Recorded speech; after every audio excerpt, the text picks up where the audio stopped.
Maar nou lees ons van die afrekeningsoomblik.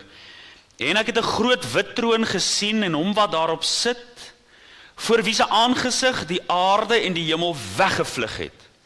En daar is geen plek vir hulle gevind nie.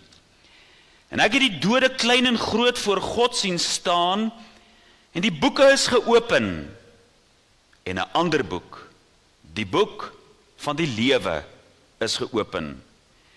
En die dode is geoordeel na wat in die boeke geskryf is, volgens hulle werke. En die see het die dode gegee wat daarin was, en die dood en die doderyk het die dode gegee wat daarin was. En hulle is geoordeel elkeen volgens sy werke. En die dood en die doderyk is in die poel van vuur gewerp. Dit is die tweede dood.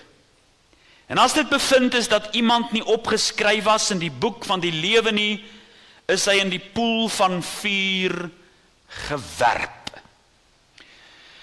Vers 14 sê, en die dood en die doderyk is in die poel van vuur gewerp. Dit is die tweede dood. As dit bevind is dat iemand nie opgeskryf is in die boek van die lewe nie, is hy in die poel van vuur gewerp. Hierdie tema baie eenvoudig vanaand, die tweede dood. Soos alles in die Bybel begin, opgeteken in die boek Genesis, so vind ons die einde van alle dinge in die boek Openbaring. Die lewe op aarde word aan ons beskryf hoe die lewe begin is, maar dan vind ons ook die einde van die mens in die boek Openbaring, een van twee plekke. Dit is hoe dit alles uiteindelik gaan eindig. Nou verstaan ek dat om hierdie boodskap af te lewer in 'n tyd soos hierdie is eintlik 'n moeilike boodskap om af te lewer. Nie omdat dit moeilik is om dit teologies te verwoord nie, dit is baie maklik. Maar omdat die mens van vandag dit nie wil hoor nie. Ons leef in 'n postmoderne tyd waar die mens 'n afkeer het in enige iets wat sleg blyk te lyk. Sê my hoe goed ek is, dominee. Sê vir my iets dat my selfbeeld beter kan word. Dat ek beter oor myself kan voel wanneer ek daar uitstap. Dit is die postmoderne mens, wat nie wil hoor van oordeel, wat nie wil hoor van wraak nie. Hulle soek net die mooi, die rooskleurig.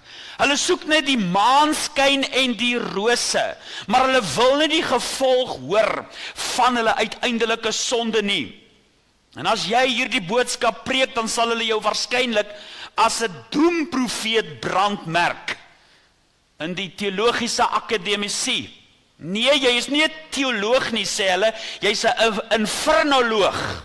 Jy praat net oor die vuur, jy praat net oor die brand, jy praat net oor die swavel, jy praat net oor die hel. Dis die tyd waarin ons lewe. Ander probeer dit afmaak en sê, nee wat, die hel is net 'n toestand op aarde. Dit is maar net 'n gemoedstoestand, waar 'n mens baie sleg kan voel. En as jy oor die hel praat, dan sê hulle, jy is besig met religieuse terrorisme. Om mense te wil bang maak, om mense in 'n greep te wil kry. Ek lees mos wat hulle skryf in die koerant. Jy wil net 'n houvas op mense kry. Jy wil hulle net bang maak. Is net bang maak stories. Dis wat hulle sê. Dit is wat hulle skryf. Ek het al gehoor 'n predikant sê, jy moet nie mense bang maak met die hel nie. Laat hierdie dominee vanaand vir jou sê, jy beter bang wees vir die hel. Dit is ewig en dit is afgryslik. Dit is nie 'n bangmaak storie nie. Dit is die werklikheid. Dit is die eindbestemming van die sondaar wat hom tot God nie wil bekeer nie. Dit is die poel van vuur. Dit is die tweede dood. Dit is om ewig dood te gaan sonder om dood te gaan. Dit is die ewige verderf. Dit is die buitenste duisternis. As jy bang is vir die donker op aarde, daar is 'n donker wat die vlam nie verlig in die hel nie. 'n buitenste duisternis soos wat jy in jou wildste drome nie kan dink. 'n Duisternis, dis ver weg verwyder. Dit is die plek waar die duiwel sal wees en sy engele. Dit is die ewige vuur, die ewige straf, die onuitblusselike vuur, die vuurgloed, die helse vuur. My liewe broeders en susters, daar kan nie oor hierdie baie belangrike onderwerp geswyg word nie. Ek kan nie my mond hou oor hierdie saak nie. Leonard Ravenhill het gesê, miskien as daar meer oor die hel in die kansel gepreek word, sal daar minder hel in die gemeente wees. As mense die konsekwensies van hulle dade en van hulle goddeloosheid besef, van waarheen hulle ry, waarheen hulle loop, waaraan hulle dink, wat hulle doen, as 'n mens sal begryp dat daar 'n ewigheid afgryslik is, weg van die aangesig van God, kan hulle dalk tot hulle sinne kom. Jy weet, ons lewe mos nou in 'n dag waar ek al gehoor het, synodes besluit het, dat die kerkrade kan sommer nou maar self besluit of daar 'n plek soos die hel is. Dit word nou maar oorgelaat aan die kerkrade. Hulle kan nou maar self sê of daar 'n hel is of nie. Anton Zander Lavey, die skrywer van die Sataniese Bybel, op bladsy 33 skryf die volgende: There is no heaven of glory bright, and no hell where sinners roast. Here and now is our day of torment. Here and now is our day of joy. Here and now is our opportunity. Choose ye this day, this hour, for no redeemer liveth.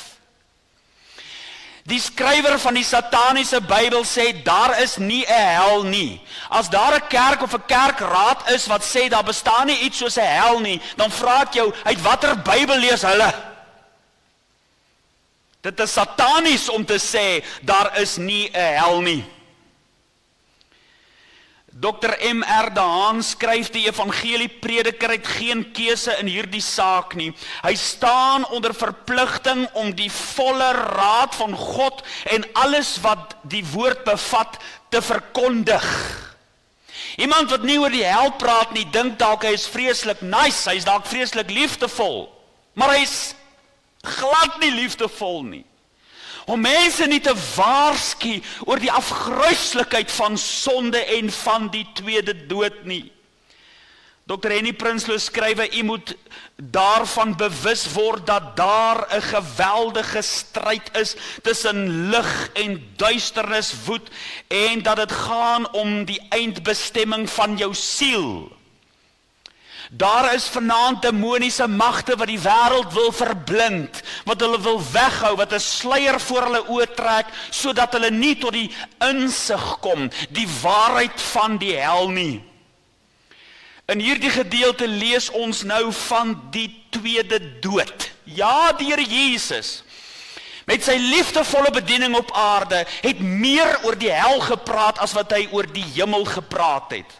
Dit is sy liefdesdaad om die mens te waarsku teen hierdie afgryslike plek. Dit is juis omdat daar liefde in sy hart klop vir 'n verlore gaande wêreld, dat hy hierdie baie belangrike tema aanraak. Jy kan dit probeer rasionaliseer, jy kan dit probeer wegredeneer. Die werklikheid van die saak is, my liewe broeders en susters, as daar nie 'n plek soos die hel is nie, dan maak die Bybel nie sin nie. Daar moet 'n plek wees soos die hel, om betekenis te gee aan woorde soos geregtigheid, om betekenis te gee aan woorde soos liefde en genade. Ek ry 'n paar jaar gelede, ek dink dit was so 10 jaar gelede, is ek besig met 'n wederkomsreeks in Kroonstad. En die dominee gaan wys my die kerkgeboue, die pragtigste kerkgeboue, en daar op 'n kennisgewingsbord is die woorde: God is nie regverdig nie, maar genadig. My liewe broeders en susters, hoe mooi dit ook al mag klink, is dit eintlik ver verwyderd van die waarheid. Baie ver verwyderd. Want ons lees in Romeine 3 vers 25 en 26, hom, verwysende na Jesus, het God voorgestel in sy bloed. Dit is nou aangename kennis. God het hom voorgestel in sy bloed, as 'n versoening deur die geloof om sy geregtigheid te bewys, deurdat hy die sondes ongestraf laat bly wat tevore gedoen is onder die verdraagsaamheid van God, om sy geregtigheid te toon in die teenwoordige tyd, sodat hy self regverdig kan wees en regverdig maak wie uit die geloof in Jesus is. As God nie regverdig is nie, dan kan hy ook nie regverdig maak nie. Dit is juis omdat hy 'n regverdige God is, dat hy die vermoë het om aan ons die geregtigheid in Christus Jesus te bewys, dat daar genade kan wees. Jy sien, ons leef in 'n tyd waar mense wil sê, nee wat God sal hierdie dinge oorsien, hy is mos maar net 'n God van liefde. Hierdie verwronge idee in mense se gemoed, sê die een dame mos, ja, haar God sal niemand hel toe stuur nie, want hy is 'n God van liefde. En sy is eintlik reg, haar God sal niemand hel toe stuur nie, want haar God is 'n afgod. Want die ware God van die Bybel is 'n God van geregtigheid, en die siel wat sondig, die moet sterwe. En as jy nie die Here Jesus se kruisoffer aanvaar nie, dan dra jy die straf van die ongeregtigheid op jouself. Inteendeel, jy verdoem jouself, want die uitkoms is daar. Die geleentheid is daar. My liewe broeders en susters, dink aan hierdie term liefde. As God dan waarlik liefde is, waarom moet hy sy liefde aan ons bewys? Jy sien, dit is die hel wat waarde gee aan 'n term soos liefde. Sy liefde so groot red my van die dood. Ja, Jesus het my lief, vir my het hy gesterf en gered van verderf. As daar nie 'n hel is nie, hoekom het ons sy liefde nodig? Maar sy liefde reik uit tot ons en wil ons graag red. Dink aan hierdie woord genade.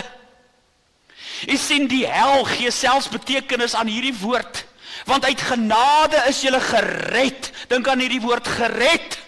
Gered van wat? As daar dan nie 'n hel is nie. Jy sien, dit is die hel wat waarde en betekenis gee aan sekere Bybelse konsepte, woorde. Jy kan nie gered word van iets as daar nie iets is wat lek aan jou voete om jou af te trek in die verdoemenis nie. Jy word gered van die oordeel. Jy word gered van die ewige straf. Want uit genade, sê Efesiërs 2 vers 8, is jy gered. Dit is die hel wat betekenis gee aan van hierdie woorde.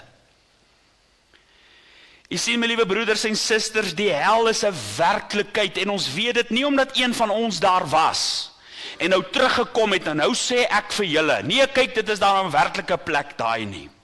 Ons weet dit, want die een wat ons daarvan leer, jok nie. Die een wat ons daarvan leer, het dit self geskape. Jesus leer ons van hierdie plek. Ons lees in Johannes 1 vers 3, alle dinge het deur hom ontstaan en sonder hom het nie een ding ontstaan wat ontstaan het nie. Hy vertel ons van hierdie plek, hy wie dit gemaak het. Nie een ding het ontstaan wat ontstaan het sonder hom nie. Kolossense 1 vers 16, want in hom is alle dinge geskape, wat in die hemele en op die aarde, wat sienlik en onsienlik is, trone, sowel as heerskapye en owerhede en magte, alle dinge is deur hom geskape, ook die hel. En hy sê vir ons daar so 'n plek. Die betroubaarheid lê daarin dat die argitek daarvan vir ons van dit vertel. Daarom dat hy in sy profetiese woord ons wil help, sodat ons nie daar kom nie. Die woord van God bewys vir ons dat daar so 'n plek is. Jy moet nou maar kies na wie jy wil luister. Een of ander bleeksiel wat daar in sy huis sit en koerantartikels skryf, wat sê daar is nie so 'n plek nie, of die koning van die konings wat sê daar is so 'n plek. Jy moet kies. 1 Timoteus 1 vers 15 sê dit is 'n betroubare woord en werd om ten volle aangeneem te word. Sy woord. Openbaring 21 vers 5 sê, skryf, want hierdie woorde is waaragtig en betroubaar. Ons praat nou hier van so 5-6 versies aan, van dit wat ons hier gelees het. 'n paar versies aan sê, skryf, want dit is betroubaar. In die bergpredikasie van die Here Jesus in Matteus 5 vers 29 en 30, as jou regteroog jou dan laat struikel, ruk dit uit. Gooi dit van jou af weg, want dit is vir jou beter dat een van jou lede vergaan en nie jou hele liggaam in die hel gewerp word nie. En as jou regterhand jou laat struikel, kap dit af en gooi dit weg van jou af. Want dit is vir jou beter dat een van jou lede vergaan en jou hele liggaam, as jou hele liggaam in die hel gewerp word nie. My liewe broeder, hierdie is nie simboliese woorde nie. Die Here sê, ruk jou oog uit. Kap jou hand af. Dit is vir jou beter, want dan kan jy 'n verheerlikte liggaam kry. Dis vir jou beter as wat jy met hierdie probleem in die hel verderwe word, omdat jy jou tot God nie wil bekeer nie. Dit is die erns van hierdie saak, my liewe broeders en susters. Die kruis bewys die hel se bestaan. Waarom het die Here Jesus moordende ure aan die kruis gehang? Waarom het hy die Romeinse kats verduur? Waarom is hy gewoon en gespot? Dit is nie verniet nie. Hy het dit gedoen sodat die mens gered kan word van hierdie ewige afgryslike verdoemenis, die siel wat sondig, die moet sterwe. Dit is die geregtigheid van God, dit is die heiligheid van God. Dit is wat sal gebeur as 'n mens die liefde van Christus verwerp. Maar daar aan die kruis bewys hy vir ons dat daar so 'n plek van oordeel is en dat hy ons wil vrykoop van hierdie plek. 'n Ontsnappingsroete vir ons gee. My liewe vriende, hierdie plek is 'n plek van pyniging en van smarte. Dink aan hierdie woorde wat ons nou gelees het, die tweede dood, die ewige duisternis, die helse vuur. Dit is wat Lukas 13 vers 28 sê, daar sal geween wees en geknars van die tande. Jy dink by jouself, joh dominee, jy is dan baie dramaties vanaand. 'n ware verhaal van 'n man in Engeland, in Leeds, Charlie Peace. Hy was 'n misdadiger wat glad nie beteel kon word nie. Nie God se wet of menslike wet kon hom vashou nie. Hy het gedoen net wat hy wil. Hy was goddeloos. Uiteindelik het die geregtigheid hom ingehaal en is in hegtenis geneem, uiteindelik tot die dood toe veroordeel. Die galg wag vir hom. En die dag toe sy vonnis uitgedien moes word, toe stap hy die doodstree na die galg toe. En voor hom stap die korrektiewe dienste kapelaan. En hy's besig daar om oudergewoonte slaperig te lees, ou Bybelversie of 2. En hierdie misdadiger vra toe vir hom, meneer, wat lees jy? Hy sê vir hom, ek lees die vertroostinge van geloof. Charlie Peace was so geskok, skryf hulle later. Hy was so geskok dat 'n mens op so 'n professionele wyse oor die hel kan praat. So dood en slaperig, so akademies 'n paar versies voorhou om oor die hel te praat terwyl jy voorloop lydende iemand na die ewigheid afgryslik die hel. Sonder om 'n spiertjie te trek, sonder om te blik of te bloos, maar die vertroostinge van geloof voor te hou. Charlie Peace was so geskok daaroor dat hy vir die man sê, die kapelaan sê, meneer, sê hy vir die predikant, as ek geglo het wat jy glo en wat die kerk glo, wat die Bybel van God en van die hel sê, dan sou ek self Engeland deurkruis het, al is Engeland van kus tot kus, besaai met gebreekte glas, ek sou daaroor geloop het as ek moes, ek sou daar hande 4 voete gekruip het as ek moes, ek sou die lewe die moeite werd geag het, om mense van hierdie plek te waarsku. Jy sien maar te veel weet van die hel, maar dit het nog nie tot hulle siele deurgedring, dat daar so 'n plek is nie, en daar's van jou familielede wat op pad soontoe is. Daar is van jou mense wat jy ken, by wie jy vandag verbygeloop het, wat op pad soontoe is. Daar is van jou vriende, kollegas, werkskollegas, van jou vriende se kinders en maatjies, wat op pad soontoe is. O, my liewe broeders en susters, dit is 'n plek van smarte. Dit is 'n plek van herinneringe. Dit is nie asof hulle verstand nou na die dood weggeneem word nie. Dink byvoorbeeld aan die beeld wat ons daarvan sien in Lukas 16 vers 25, toe Abraham vir die ryk man gesê het, kind, onthou.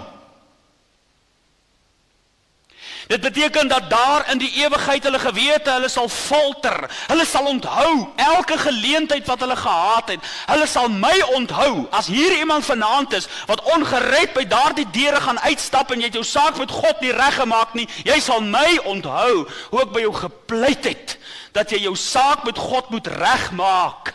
Jy sal die geleenthede onthou wat jy gehad het, om jou saak met God reg te gemaak het. Jy sal onthou, jy sal jou vriende onthou, wat by jou gepleit het, dat jy met God moet regmaak. Ja, jy sal hierdie kerk onthou, die geleentheid wat jy gehad het, maar nie aangegryp het nie. Dit sal 'n plek wees van onvervulde begeertes. Hoor wat sê Lukas 16 vers 24, en hy roep en sê, Vader Abraham, wees my barmhartig en stuur Lazarus, dat hy die punt van sy vinger in water kan insteek en my tong verkoel, want ek ly smarte in hierdie vlam. En hy het nie 'n druppel water gekry nie. Dit is 'n plek van onvervulde begeertes. Let op my vriende, dit blyk vir my, dat aan die ander kant van die dood vir die ongeregtige, sy aardse begeertes nie weggaan nie. Hy wil nog steeds water hê. Hy wil nog steeds vertroos word. Hy wil nog steeds verkoel word, maar hy kry dit nie. Dit sê vir my dat 'n mens se begeertes, as jy sonder Christus sterf, sal voortgaan. Daar sal hulle wees.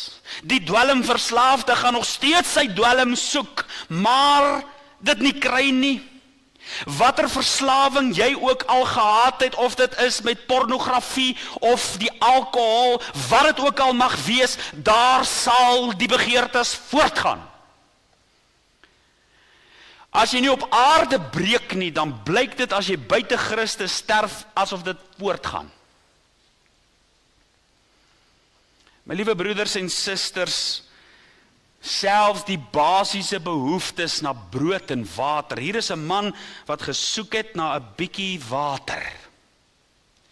Jy weet, dit is nou so 'n teenstelling met dit wat Jesus gesê het in Johannes 4 vers 14, maar elkeen wat drink van die water wat ek hom sal gee, sal in ewigheid nooit dors kry nie. Maar hier is iemand wat in die ewigheid dors kry, want hy het nie gedrink van die water wat Jesus hom wou gee nie. Dit sal 'n plek wees weg van die aangesig van God. 2 Tessalonisense 1 vers 9. Hulle sal as straf ondergaan 'n ewige verderf, weg van die aangesig van die Here en van die heerlikheid van sy sterkte. Dit beteken dat God se arm nie daar gaan wees om uit te help en uit te ruk nie. Nou is die barmhartigheid van God daar. Jy lees dit in die boek Romeine. Die goedertierenheid van God word oor die goddelose uitgestort, omdat hy die goddelose tot bekering wil lei. Sy goedheid en guns is daar, sodat die mens hom tot God kan bekeer, maar hulle weier.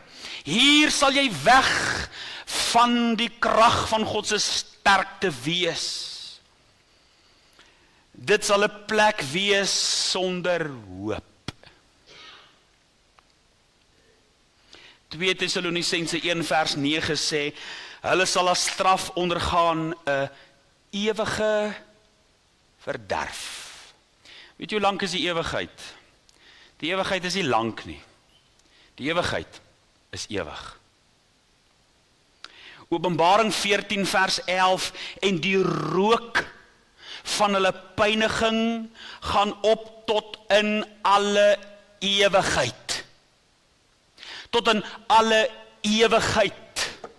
Waarom hierdie lewe nou kies en die straf daarvan betaal in die ewigheid om te kom, terwyl jy nou die lewe kan kry en die ewige lewe kan geniet.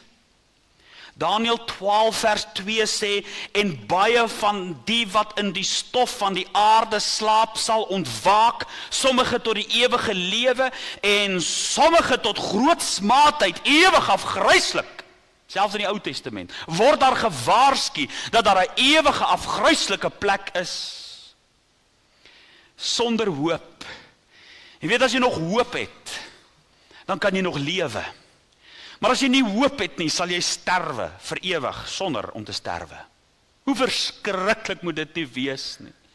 Dit is vir ons as mens 'n vreeslike geleentheid om te dink jy moet hier op aarde jou laaste asem uitblaas. Die laaste vyand van die mens is die dood. Daardie oomblik van dood.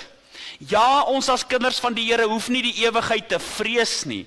Maar daar is tog maar altyd so bietjie 'n onsekerheid oor die wyse waarop ek gaan doodgaan. Dit sal vir niemand aangenaam wees nie, al is jy 'n hemeling. Het sal nie aangenaam wees om te verdrink of om te verbrand of om te versmoor nie.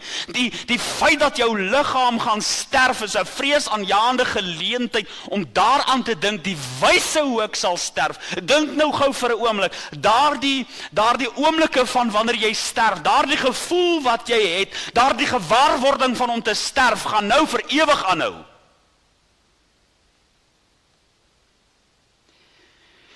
Wie sal die inwoners van die hel wees?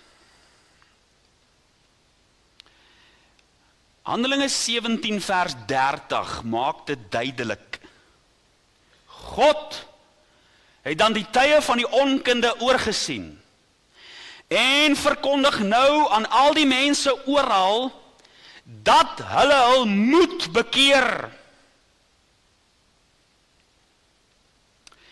2 Petrus 3 vers 9 sê, die Here vertraag nie die belofte soos sommige dit vertraging ag nie, maar hy is lankmoedig oor ons en wil nie hê dat sommige moet vergaan nie, maar dat almal tot bekering moet kom.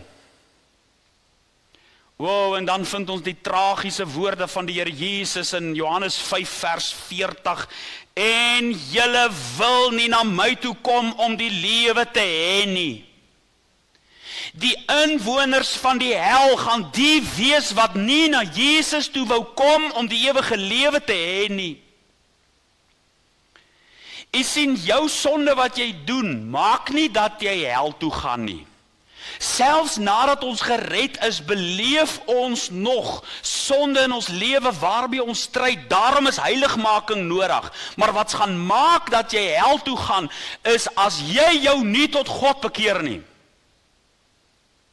As jy nie die geleentheid gaan aangryp nie, as jy gaan ongehoorsaam bly. Jy sien die plek, die hel is 'n plek van verdienste. Die hemel is 'n plek van onverdiende guns, dit is genade. Maar die hel is presies wat die mens verdien, wat in hulle ongehoorsaamheid voortgaan. 2 Tessalonisense 1 vers 8, in vuur en vlam, wanneer hy wraak uitoefen op die wat God nie ken nie, en op die wat aan die evangelie van ons Here Jesus Christus nie gehoorsaam is nie. Laat ek dit vanaand vir u sê, my liewe broeder en suster, moenie dat teologie jou deurmekaar maak nie. Daar is sommige mense wat sê, nee, ek het nie nodig om my tot God te bekeer nie, want God het my mos uitverkies. Jy moet pas op om te dink dat jy die ewige hel gaan vryspring omdat God jou uitverkies het, maar jy het jou nie bekeer nie. Die Bybel sê God het die tye van die onkunde oorgesien en verkondig nou aan alle mense oral dat jy uitverkies is. Dis nie wat die Bybel sê nie. Die Bybel sê dat jy jou moet bekeer. Ek het dit vanmiddag vir Dominee Jakes gesê, ons verstaan al hierdie teologiese konsepte, laat God God wees. Hy doen wat hy doen in die ewigheid, maar op aarde sê hy vir jou, jy moet jou tot hom bekeer. Dat daar geloof in jou hart sal wees, daar is ander mense wat hulle reken op hulle goeie godsdienstige gebruike, dat dit maak nou dat hulle salig met God is. God sê jy moet jou bekeer. Hy het geen behaag aan die dood van die goddelose nie, maar daarin dat die goddelose hom van sy weg bekeer. Dit is die antwoord, dit is die omdraai, dit is die wegdraai. Om God te ken, my liewe broeder en suster. Openbaring 20 vers 15, en as dit bevind is dat iemand nie opgeskryf is, was in die boek van die lewe nie, is in die poel van vuur gewerp. Hoe word jou naam in die boek van die lewe geskryf? Dit is wanneer jy daardie dag die bloedbelope hand van die Here Jesus vat. Hom het God voorgestel in sy bloed. Voorgestel. As 'n versoening deur die geloof. Dit is daardie dag wanneer jy jou ellende insien, hoe groot jou ellende is, dit is wat die belydenisskrifte ons leer. Wanneer jy sien hoe groot jou ellende is, en wat moet jy daaromtrent doen? My liewe broeder en suster, om jou tot God te bekeer deur die geloof, is die enigste weg tot saligheid, deur geloof alleen. Om jou tot God te bekeer. Wat is die paspoort na die hel? Hebreërs 2 vers 3 sê, hoe sal ons ontvlug as ons so groot saligheid verontagsaam wat, nadat dit eers deur die Here verkondig is, aan ons bevestig is deur die wat dit gehoor het. Wat sê hierdie teks? Weet jy wat moet jy doen om hel toe te gaan? Niks. Jy is klaar pad soontoe. Jy moet net niks doen nie. Jy moet net niks doen nie. As jy dit net verontagsaam, as jy net jou ore toestop, as jy net weier om jou te bekeer, as jy net weier om niks daaromtrent te doen nie, dan sal jy outomaties op pad soontoe wees, want almal het gesondig en dit ontbreek hulle. Dit skei hulle van die heerlikheid van God. 'n Mens is op pad na hierdie verdoemenis toe van die moederskoot af. Dit is wat Psalm 51 vers 7 ons leer.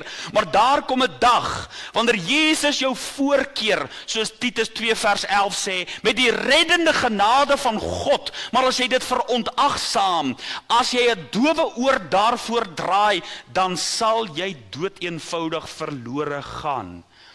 Een keer gebore, julle ken dit, 2 keer sterwe. 2 keer gebore, 1 keer sterwe. As God die wedergeboorte deur sy Heilige Gees in jou hart werk, wanneer jy in geloof na Jesus toe kom, want so lief het God die wêreld gehad, dat hy sy enige gebore seun gegee het, sodat elkeen wat in hom glo, nie verlore sal gaan nie, maar die ewige lewe sal hê. My liewe broeder en suster, dan kan God die wedergeboorte aan jou skenk die dag as jy opkyk in die geloof. Maar as jy dit nie gaan doen nie, dan is dit net die oordeel wat wag. My liewe broeder en suster, gryp dit jou hart nie aan vanaand. As jy weet, jy is gered, maar daar is ander mense wat nie gered is nie rondom jou.